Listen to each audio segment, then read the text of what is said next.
In love was not invited. Ijeoma's life is thrown into chaos when an unexpected invitation forces her to confront a painful chapter she thought was behind her. After 5 years, she is suddenly faced with the impossible task of attending the wedding of David, the ex she never truly managed to forget. When her career is on the verge of collapsing, Ijeoma receives one final opportunity to save her job. But there is a cruel condition. She must travel to Warri and cover the wedding of the very man who broke her heart, forcing her to turn her personal pain into a professional assignment. The journey gets off to a terrible start when Ijeoma clashes with a stranger named Segun. Their first encounter is filled with irritation and frustration, but neither realizes that beneath their arguments are two people carrying painful romantic histories. When they finally arrive at the Grand Ivy Hotel, fate makes things even more complicated.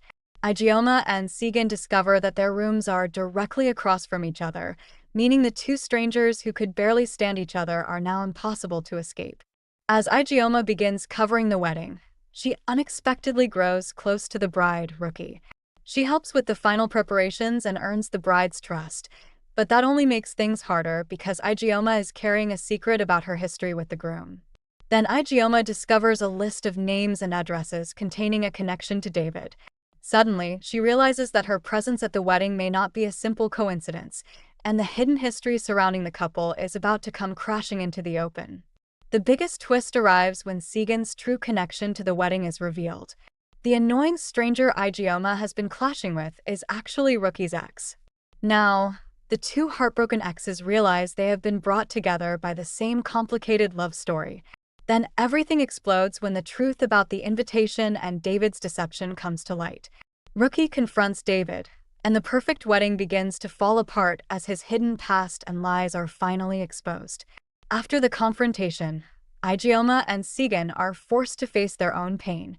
They realize that both of them were brought to this wedding because of relationships that failed, but their past heartbreak does not have to determine what happens next. Finally, the bride, the groom, and their two exes come face to face. Instead of allowing bitterness to control them, they reach a surprising sense of closure. Sometimes, the relationships that break our hearts are the very experiences that lead us toward the people and lives we were truly meant to find.